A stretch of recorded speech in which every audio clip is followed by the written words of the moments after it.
Good morning students. Today's subject is grammar and this is your fifth chapter. This is your chapter for the FAM 2. Name of the chapter is noun case. Already you know what is noun. Noun means name of a person, places or a things. यानी कि noun means कोई भी place का नाम, कोई human being है, animals है, person है, places है, things है. Places means Dahod, Ahmedabad, Gujarat, market. ये क्या हुआ noun. ये क्या होता है सारे नाउन. एनिमल्स के नेम होंगे वो भी नाउन, बर्ड्स के नेम होंगे वो भी नाउन.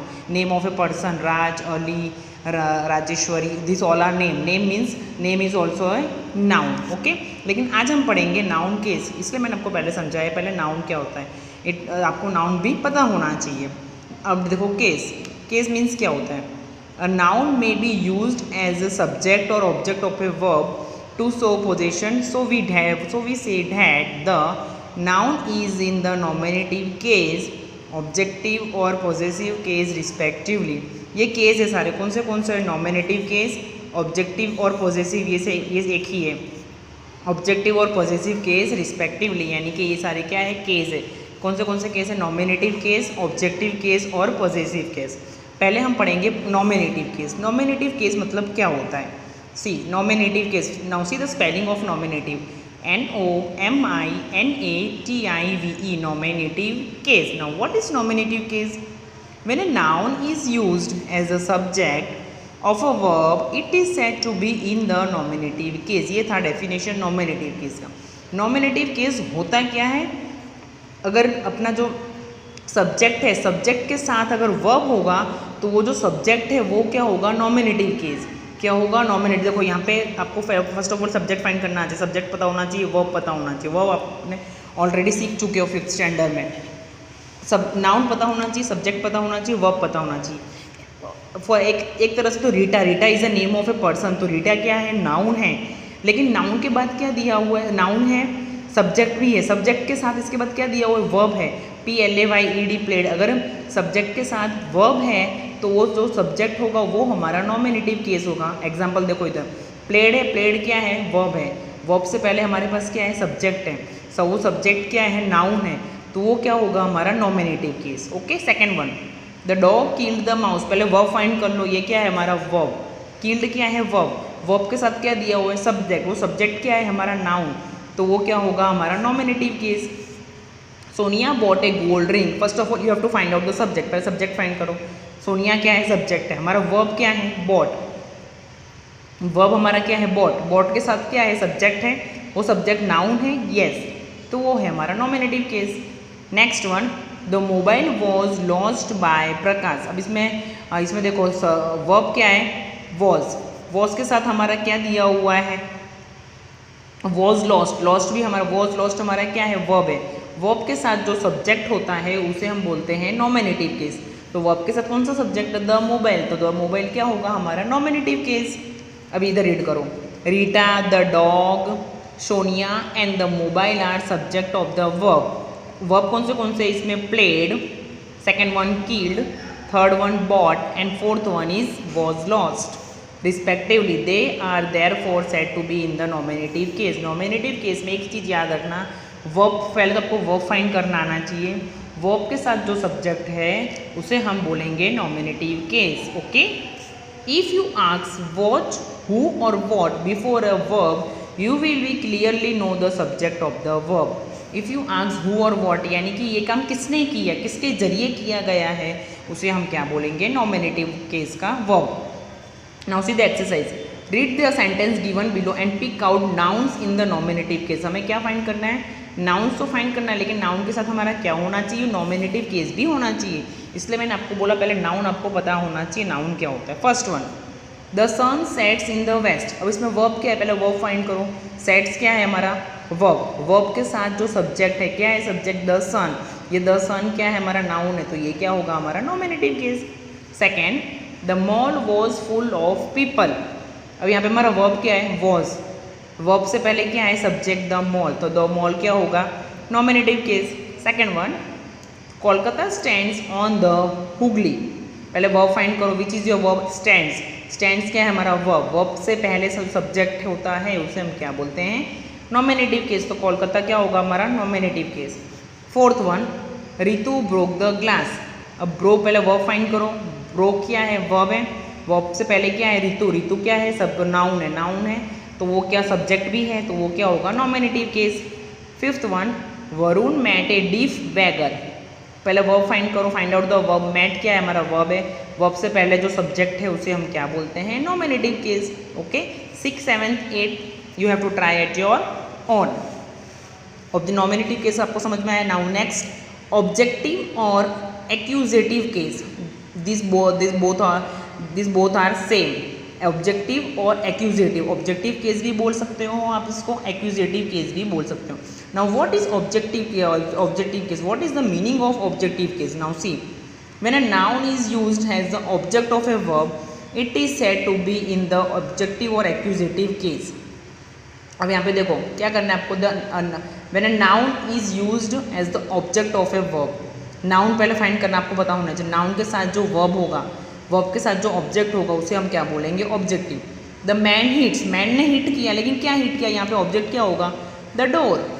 जानवी पेंट, उसने क्या पेंट किया, जानवी क्या है, नाउन है, पेंट क्या है, हमारा वर्ब है, वर्ब के साथ जो ऑब्जेक्ट होता है उसे हम बोलते हैं ऑब्जेक्टिव केस। तो ये पॉट क्या है, ऑब्जेक्ट। नाउ सी, अब आपको देख ऑब्जेक्टिव केस आपको समझ में आ गया। ऑब्जेक्टिव मीन्स ना, देखो पहले ही फर्स्ट वन में क्या था, the man hits the door, man क्या है, नाउन है, द मैन नाउन भी है और सब्जेक्ट भी है। हिट्स, हिट्स क्या है, हमारा वर्ब है, वर्ब के साथ जो ऑब्जेक्ट होता है उसे हम बोलते हैं ऑब्जेक्टिव केस। आपको ऑब्जेक्ट फाइंड करना जरूरी आना चाहिए।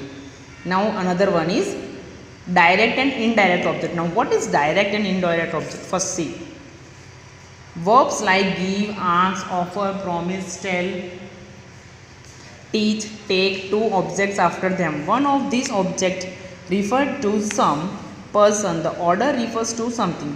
Now see the definitions of direct object and indirect object, then you are able to understood.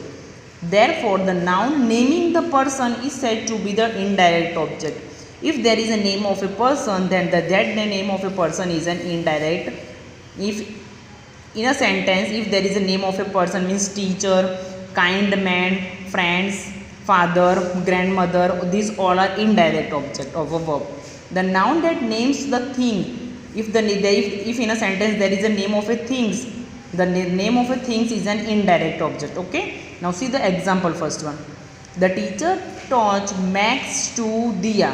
Here the teacher is a subject, taught is a verb, Max is a direct object and Diya is an indirect object. Now see here, I told you na, what is the indirect object? Indirect object is the name of a person.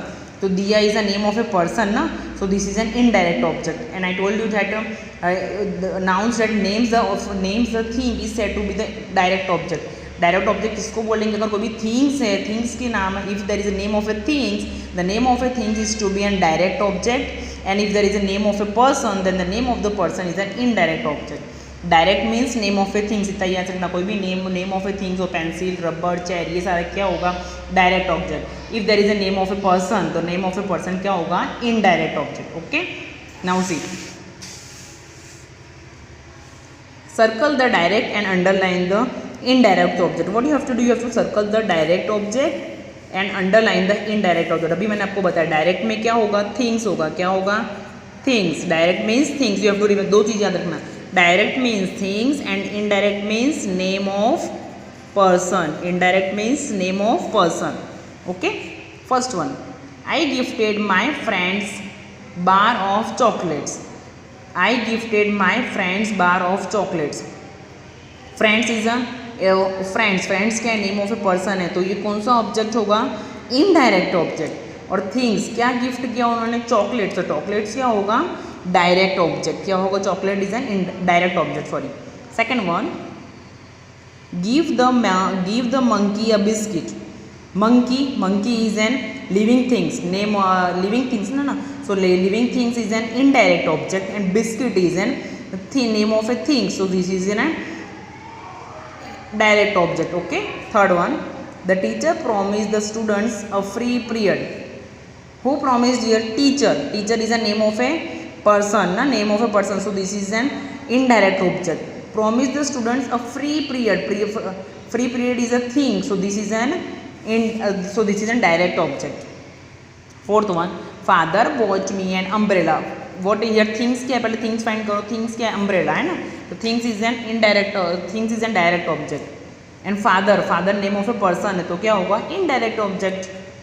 He owned my father a lot of money, पहले person name of a person find कर लो, ये रहा father है ना, father name of a person है तो वो क्या होगा हमारा इनडायरेक्ट ऑब्जेक्ट। अब आपको थिंग्स फाइंड करने का है, थिंग्स क्या है, money, money is an direct object. Okay, in this way you have to solve 6, 7 and 8 at your own.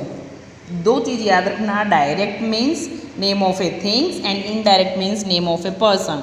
The noun naming the person is said to be the indirect object. Noun में जो name of a person होगा वो हमारा क्या होगा, indirect object. Okay, और things मतलब direct object. Now see possessive case, when a noun shows possession or indicates the owner of something, it is said to be the possessive case। Means ownership, यानी कि जैसे मैं बोलूँगी ये pencil किसकी है, मेरी है ना, तो मैं इसकी ओनर हूँ, यानी कि ये चीज़ मेरी है। ओनर यानी कि मालिक, जिसकी जो चीज़ होती है उसको बोलते हैं पॉजेसिव केस। और ओके देखो example, now see the example, the dog bite the girl's leg, dog ने काटा, किसके पैर में काटा, गर्ल के लेग में है ना, तो गर्ल क्या होगा, पॉजेसिव केस। और पॉजेसिव केस हमेशा लिविंग थिंग होगा, क्या होगा, living thing. Second one, Vaishali found Gaurav pencil box, pencil box किसकी पेंसिल बॉक्स है, लेकिन गौरव की, तो गौरव क्या है, ओनरशिप है ना, यानी कि जिसकी जो चीज़ होगी वो होता है पॉजेसिव केस, इसलिए गौरव है इसका possessive case. Third one, Misa lost her friends water bottle, water bottle किसकी खो गई, उसके फ्रेंड की। वाटर बॉटल के मालिक कौन है, ओनर, ओनरशिप किसकी, किसका ओनर, इसका ओनर कौन है वाटर बॉटल का, फ्रेंड्स, तो फ्रेंड्स क्या होगा, positive case. This is his car, यानी कि मेरे सामने कोई इंसान खड़ा है, मैं बोलूँगी his car, not my car. His यानी कि सामने जो इंसान खड़ा है उसकी कार है, वो कार का मालिक कौन है, हीज है, तो हीज क्या होगा, पॉजिटिव केस। और पॉजिटिव केस हमेशा लिविंग थिंग होता है, और लिविंग थिंग में हमेशा एपोस्ट्रॉफी एस आएगा, क्या आएगा, एपोस्ट्रॉफी एस। ओनरशिप बताने से पहले हम, जैसे मैं बोलूँगी this is my pencil, Shraddha teacher pencil, तो श्रद्धा क्या आएगा, ओनरशिप बताने के लिए हम हमेशा एपोस्ट्रॉफी एस लगाते हैं। लेकिन apostrophe s always you have to use when it is a living thing, non living thing में एपोस्ट्रॉफी एस यूज़ नहीं होता। See even, that is Meena's dress, dress तो है लेकिन किसकी ड्रेस है, मीना की, तो Meena's dress. Mother was Rohan socks, देखो यहाँ पे लिविंग थिंग दो है, मदर भी है रोहन भी है, लेकिन ये सॉक्स किसकी सॉक्स धोई मम्मी ने, रोहन की, तो Rohan socks. Okay, now come to the exercise, थोड़े कुछ देख लो। At in the above sentence is girl, Gaurav, friends and his are in the positive case because each denotes the person और ओनर ऑफ ए थिंग। मैंने बताया positive case में ownership याद रखना, जो उस चीज़ का मालिक है, जो जिसकी वो चीज़ है वो होगा पॉजिटिव केस। बाकी किसी के ऊपर भी सेंटेंस उसको कोई फ़र्क नहीं पड़ता, ये पेंसिल किसकी है, मेरी है, तो मैं क्या हूँ, उसकी पॉजिटिव, उसकी ओनरशिप हो, तो मैं क्या हूँ, पॉजिटिव केस। ओके, और पॉजिटिव केस हमेशा लिविंग थिंग होता है, नॉन लिविंग थिंग नहीं होता। At the time the positive case use to convey meaning other than positive also. Formation of positive case, the positive case of a singular noun is formed by adding apostrophe S. अगर singular है, noun है, तो उसमें हम क्या add कर रहे हैं, सब जगह एपोस्ट्रोफी एस, आपने देखा होगा। With singular noun ending in s, both apostrophe और apostrophe s are acceptable. With plural nouns that end in s we add apostrophe, अगर प्लूरल नाउन है उसमें भी हम क्या करेंगे, वी एड एन एपोस्ट्रोफी। उसमें अगर प्लूरल है तो उसमें हम क्या करेंगे, when with plural noun that end in s, a noun है हमारे पास, वो प्लूरल फॉर्म में है, we add an apostrophe after s, हम s के बाद एपोस्ट्रोफी लगाएंगे, किसके बाद, s के बाद। here we do not use apostrophe with, we only use apostrophe, हम सिर्फ एपोस्ट्रोफी साइन यूज़ करेंगे, s यूज़ नहीं करेंगे। देखो फॉर एन एग्जाम्पल, देखो यहाँ पे nurses plural form, teachers plural form, residents plural form, ये सारे प्लूरल फॉर्म है, यानी कि एक से ज़्यादा है, तो इसमें हम यहाँ पे एपोस्ट्रोफी नहीं लगाएंगे, एस के बाद एपोस्ट्रोफी लिखेंगे। देखो, the nurses uniform, the teachers hostel, the residents club, समझ में आया है। द प्लूरल फॉर्म है उसमें ऑलरेडी एस ऐड है, तो आपको एस एपोस्ट्रोफी एस नहीं लिखना है, आपको एस के बाद एपोस्ट्रोफी की साइन लगानी है। Okay, with plural noun that do not end in s we use apostrophe s. अगर प्लूरल नाउन है, प्लूरल फॉर्म है, अगर उसमें s नहीं है तो हम apostrophe s लिखेंगे. But if there is already they added s, अगर पहले से s है तो हम apostrophe साइन s के बाद लगाएंगे. ये 2 थिंग्स आपको प्लूरल फॉर्म में याद रखना है. Okay, now come to the exercise see. Now see, we use apostrophe और apostrophe s only with living beings. अभी मैंने आपको बोला एपोस्ट्रॉफी और एपोस्ट्रॉफी एस हम किसके साथ यूज़ करते हैं? ओनली लिविंग बींग्स के साथ. Apostrophe is not used with non living object. Non living things के साथ एपोस्ट्रॉफी की साइन यूज़ नहीं करते हैं. Now see first exercise. Write down the possessive form of the following. The telephone owned by John. किसकी telephone है? John की. तो हम क्या लिखेंगे? John's telephone. क्या लिखेंगे? जॉन्स. किसके ओनरशिप कौन है इसका? जॉन. तो हम क्या लिखेंगे? जॉन एपोस्ट्रॉफी एस और टेलीफोन. देखो जॉन क्या है? लिविंग बीइंग है ना, ह्यूमन बीइंग है, इसलिए ह्यूमन है. Second one, a holiday for a month. क्या है यहाँ पे? A holiday for a month. यहाँ पे a holiday for a month, यहाँ पे एक भी लिविंग थिंग है नहीं, तो हम क्या लिखेंगे? Months holiday. लेकिन एपोस्ट्रॉफी की साइन यहाँ पे नहीं लगाएंगे. ओके. थर्ड वन, यहाँ पे एक चीज देख लो. Times we may personify an object and treat it as a living being. Therefore in case we can use an apostrophe with it. The school's progress. We use apostrophe with noun denoting space, time and weight. Months.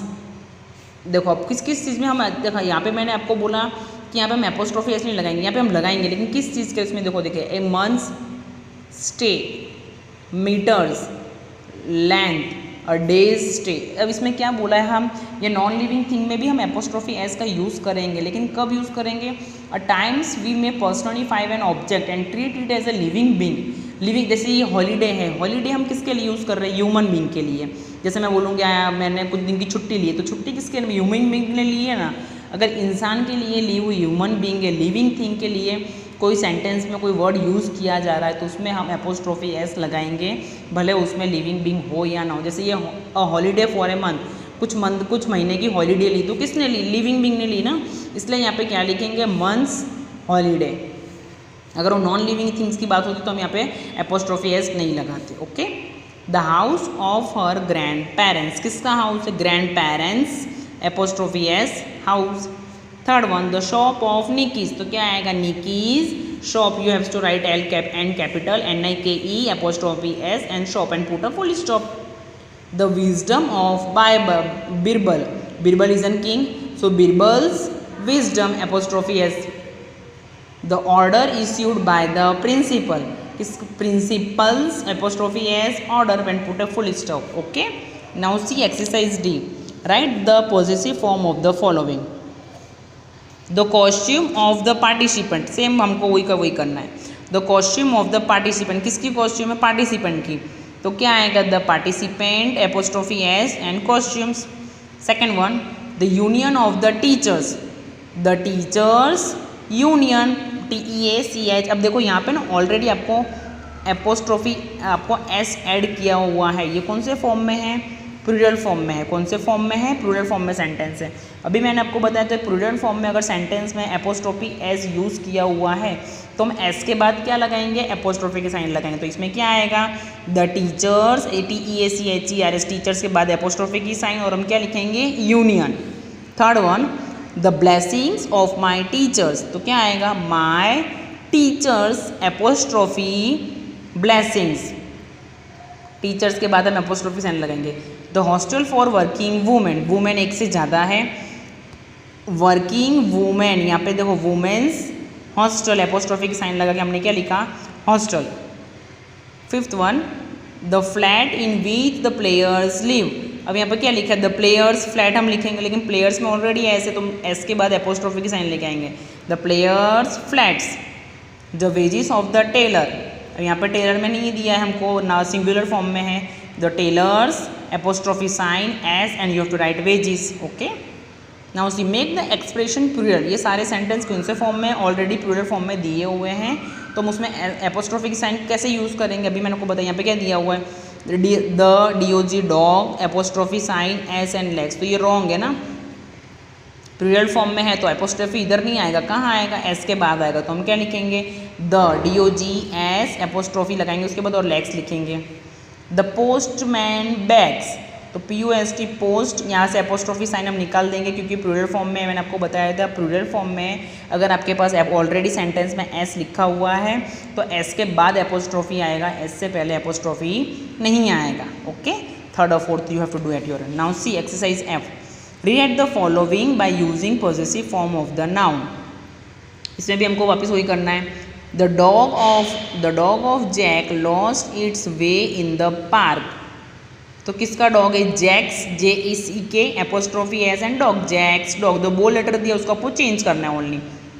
The first prize was given for the book by Siddharth Sharma, तो इसमें क्या हो जाएगा, Siddharth Sharma's book, apostrophe S and you write book. Third one, the leaves of the trees turned yellow, तो क्या tree से start करेंगे, trees, TREE, यहाँ पे S लिखा हुआ है ऑलरेडी तो हम उसके बाद एपोस्ट्रोफी लगाएंगे, TRESS, trees, apostrophe sign, you have to write leaves. Fourth one, we were listening to songs by Lata Mangeshkar, so you have to write Lata Mangeshkar songs, Lata Mangeshkar, apostrophe S, and you have to write songs. The dresses of the girls were well stitched, तो dresses of the girls, तो क्या आएगा, girls dresses, लेकिन यहाँ पे देखो girls में already S दिया हुआ है तो हम GIRLS लिखेंगे, उसके बाद एपोस्ट्रोफी की साइन लगाएंगे और फिर हम क्या लिखेंगे, ड्रेसेस। कभी भी प्लूरल फॉर्म में सेंटेंस हो और उसमें ऑलरेडी S लिखा हुआ है तो आपको S के बाद एपोस्ट्रोफी की साइन यूज़ करनी है। Okay, in this way over chapter number 5 over here you have to write all this exercise in your grammar book, page number 24, 25 and 26 in good hand writing. Okay, thank you students.